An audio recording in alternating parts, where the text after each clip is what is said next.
안녕하십니까. 3D 프린팅 3회차 강의를 진행하게 된 남재현입니다. 지금까지 놀리지 스튜디오의 이용법과 G코드 파일 생성 방법을 알려드렸습니다.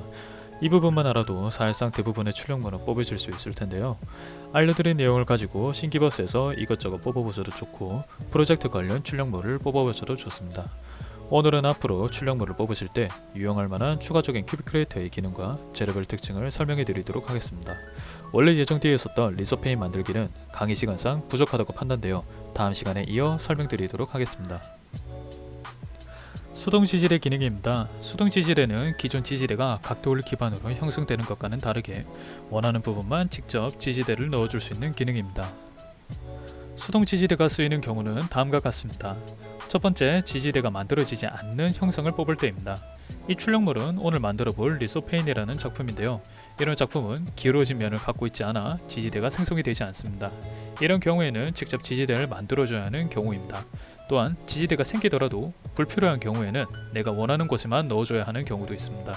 일반 지지대는 각도를 기반으로 형성되어 원하지 않는 곳에도 지지대가 생성되기도 하고, 이때 생긴 불필요한 지지대를 떼다가 얇은 출력품이 부서지는 경우가 발생합니다.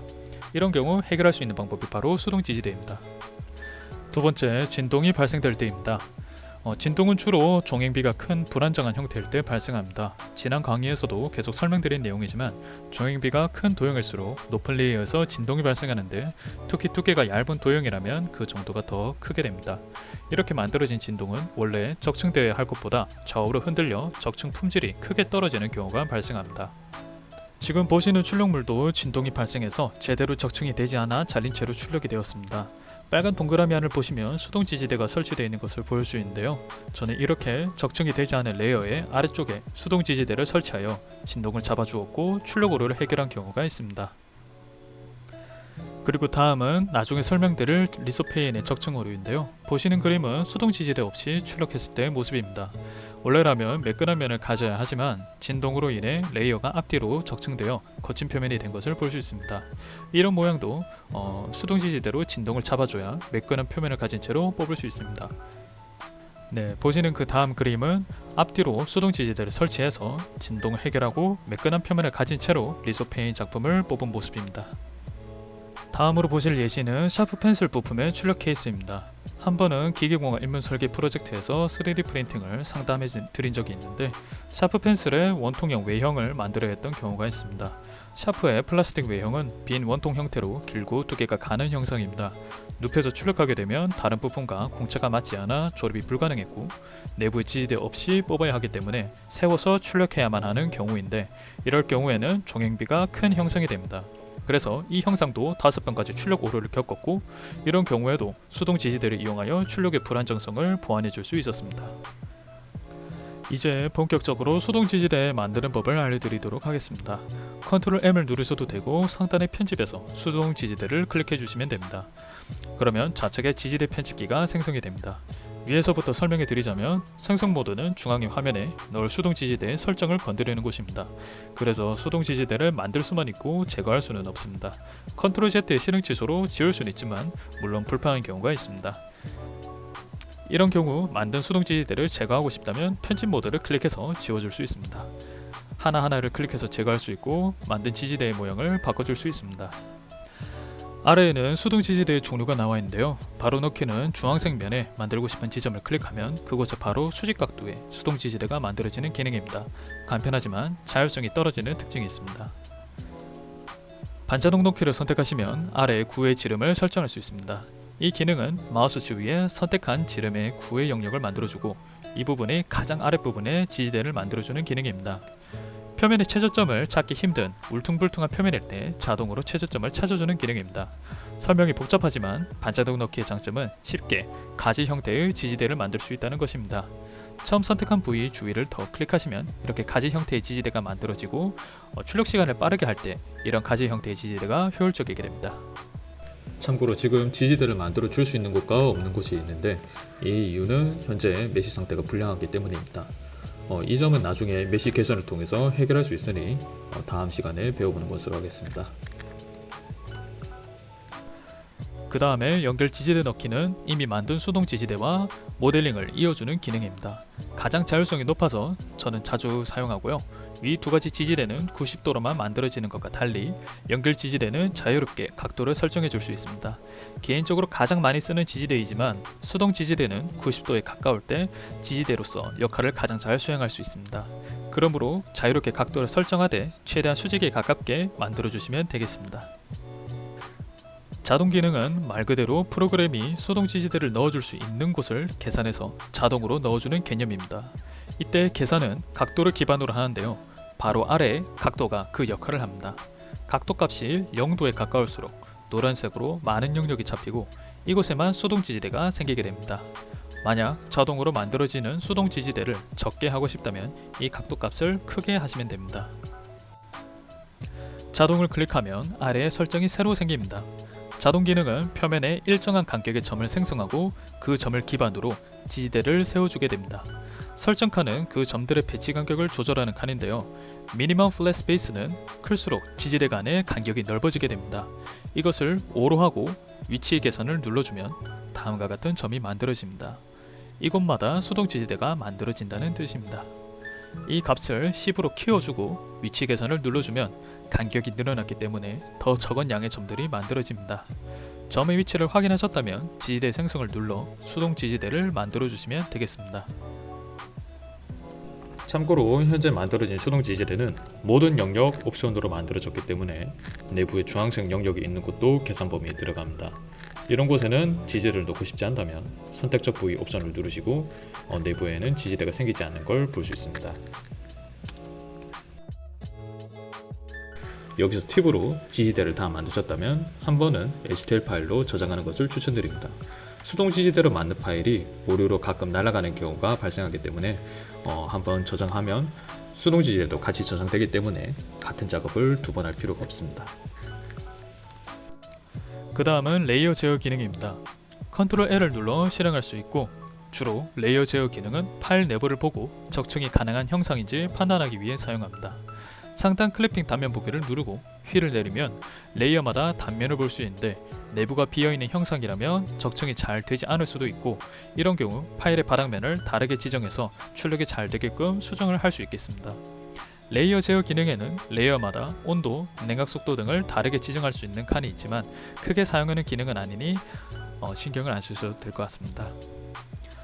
이미지 변환 기능입니다. 주로 흑백으로 이루어진 패턴이나 글씨 등을 3차원 도형으로 바꿔주기 위해 이 기능을 이용합니다. 카티아로 그냥 만들고 싶은 이미지를 따라 그리면 되지 않냐 라고 생각하실 수도 있지만 복잡한 패턴의 경우에는 직접 그리는데 시간이 오래 걸립니다. 그래서 저는 특정 패턴을 흑백 이미지로 만든 뒤에 이미지 변환 기능으로 이를 입체로 옮겨주는 방식을 사용합니다. 또한 카티아 내에서도 글씨를 패드시킬 수 있는 기능은 있지만 폰트의 종류에 제한이 있고 약간의 불편함이 존재합니다. 그래서 저는 글씨를 3D 파일로 옮길 때 이 기능을 사용합니다. 이미지 변환 기능으로 3D 텍스트를 만드는 법은 간단합니다. 그림판에서 흰 바탕에 원하는 폰트로 검은 글씨를 쓰고 이를 PNG로 저장한 다음 이미지 변환 기능을 사용하기만 하면 끝입니다. 그리고 자동 바닥면 붙이기 기능을 해제해서 글씨를 원하는 곳에 옮기고 STL 저장을 누르면 원하는 곳에 이름을 붙인 모델링을 만들 수 있습니다. 저는 이걸로 보시는 것처럼 우주인에다가 친구 이름을 붙여서 만들어준 경험이 있습니다. 또한 보시는 것처럼 싱기버스에서 다운받은 컨트롤러 파일에 레드 글씨를 붙여서 컨트롤러를 다시 제작한 적도 있습니다. 하지만 굳이 위 기능을 사용하지 않고 난 카티아 내에서 이미지를 입체로 바꿔주고 싶다 하시는 분은 이렇게 하시면 됩니다. 이미지 하나를 가져옵니다. 저는 흰 바탕에 파란색의 한양 로고를 가져왔습니다. 명암이 있는 사진 이미지보다는 명확하게 경계를 나눌 수 있는 이미지일수록 좋습니다. 이 파일을 DXF 파일로 바꿔줄 건데요. 카티아 수업의 도면을 그려보셨다면 아시겠지만 도면을 저장할 때 쓰는 확장자입니다. 이 확장자는 선만 저장해주는 특징을 가지고 있는데요. JPG, PNG 파일에서 선 정보만 따줄 수 있는 겁니다. 선 정보를 따서 이를 카티아 내로 옮겨보면 이런 이미지가 나오게 됩니다. 모두 다 영역 지정을 해서 복사해 주시고 파트 디자이너로 가서 면을 선택하시고 붙여넣기를 해주시면 이미지가 옮겨지실 걸 볼 수 있습니다. 그리고 스케치에서 나와 패드를 시켜주면 조금 시간이 걸리는데요. 이렇게 깔끔하게 입체로 만들어 줄 수 있습니다. 다음은 재료별 특성에 대해서 알려드리겠습니다. 재료마다 각각 가지고 있는 특징이 다른데요. 이를 알고 프린팅을 하시면 더 도움이 되실 거라 믿습니다. ABS입니다. ABS는 기본적으로 가장 사용자들이 많이 쓰는 재료입니다. 녹는점은 240도이고 사포나 드릴 등으로 가공하기가 쉽기 때문에 예술품이나 피규어 또는 시제품을 만드시는 분들이 곧잘 사용합니다. 가격도 다른 재료들에 비해 저렴하기 때문에 자주 쓰입니다. 하지만 이런 특성 때문에 반대로 얇은 구조물을 뽑을 때는 다시 말해 5mm 이하의 크기를 뽑을 때는 적합하지 않습니다. 잘 부러지기 때문이죠. 그리고 제 경험상 ABS를 파괴 실험을 했을 때 PLA와 비교하여 비교적 브리틀을 하기 때문에 안전을 고려한 설계 품목을 뽑을 때는 적합하지 않습니다. 힘을 받다가도 일정 힘을 넘어가게 되면 곧바로 부러지는 성질을 가지고 있습니다. 또한 ABS는 녹을 때 발암 물질이 나온다고 합니다. 그래서 프린팅룸에 오래 있는 것은 별로 좋지 않습니다. 현재는 공조 시설을 만들어 두었지만 ABS 프린팅 중간에 큐비콘의 창문을 열어서 보는 것은 그다지 추천하지 않습니다. 또 단점으로는 ABS는 수축이 큰 재료입니다. 그래서 ABS의 지지대를 보면 수축이 발생한 걸 볼 수 있습니다. 때문에 ABS로 뽑을 때도 수축이 덜 되게끔 고려한 배치가 필요합니다. 출력물이 휘는 게 마음에 드시지 않다면 열풍기로 열을 가해서 다시 펴는 방법도 있습니다. 열풍기가 없다면 베드의 온도만을 올려서 출력물을 베드 위에 대고 있으면 표면이 흐물흐물해지는 것을 볼 수 있습니다. 이때 출력물을 평평한 곳에 놓고 손으로 눌러주면 이 휜 곳이 펴지게 되는 걸 볼 수 있습니다. 물론 안전사고 방지를 위해 매니저님께 부탁해서 열풍기를 쓰는 것이 좋고 반드시 열풍기는 장갑을 사용해야 되고 신체 부위에는 향하지 않게 해야 됩니다. 이 밖에도 이런 특징들이 있습니다. 또한 ABS는 다른 재료들과 달리 유일하게 훈정이 가능하다는 특징을 가지고 있는데요. 훈정에 대한 내용은 다음 시간에 배워보는 걸로 하겠습니다. PLA는 ABS 다음으로 많이 쓰이는 재질입니다. 녹는 점은 조금 낮은 210도이고 친환경 재료이기 때문에 ABS 대신 아동용 3D 펜에도 쓰이기도 합니다. ABS보다 경도가 높고 잘 부서지지 않아 내구성이 좋은 물질을 뽑을 때 잘 쓰입니다. 그리고 표면이 ABS에 비해서 약간의 광택이 나는 특징이 있어 ABS로 뽑은 출력물보다 조금 더 고급져 보이는 느낌이 있습니다. 때문에 보통 ABS로 테스트 출력을 해보고 실제로 쓸 결과물은 PLA로 뽑는 경우가 많습니다. 하지만 PLA로 뽑을 때 단점도 존재합니다. 바로 지지대의 경도도 높기 때문에 지지대를 제거할 때 다치기 쉽다는 점입니다. 일반적인 지지대는 잘 떨어지지만 경사면에 붙는 지지대의 경우에는 특히 PLA의 경우에는 출력물과 붙어서 잘 안 떨어지는 경우가 흔합니다. PLA로 뽑지 않는 대부분의 이유 중 하나는 이 떼기 힘든 지지대가 한몫을 하게 됩니다. 만약 지지대를 제거해야 하는데 좁은 곳에 지지대가 생긴다면 지지대 자체도 단단하고 또 출력물과 단단히 붙어 있어서 고생하는 경우가 많습니다. PLA는 확실히 ABS보다는 수축량이 적기 때문에 원하는 형상을 정확한 공차로 뽑는 데는 더 적합합니다. 하지만 최근 큐비콘사에서 생산하는 기존 PLA가 생산이 중단되고 PLA 플러스라는 필라멘트로 바뀌었습니다. 필라멘트가 이것 같은 경우에는 잘 안 끊어지기 때문에 출력 중단 현상이 줄었고 더 단단한 특징을 가지고 있지만 수축량이 커진 단점을 가지고 있습니다. 따라서 약간의 수축이 발생한다는 점은 항상 고려해야 되고 출력을 하셔야 됩니다. 이 밖에도 PLA와 ABS의 특성을 합친 패치 그리고 ABS를 조금 더 개선한 ABS 100, ABS 플러스라는 재료도 존재하지만 놀리지 스튜디오 내에서는 매니저님의 허락을 받지 않는 한 사용할 수는 없는 소재입니다. 또 PLA는 다음과 같은 특징이 있습니다. 습기를 빨아들이는 특성 때문에 오래된 PLA 필라멘트의 경우 출력되다가 필라멘트가 끊겨 중단이 되는 경우가 있습니다.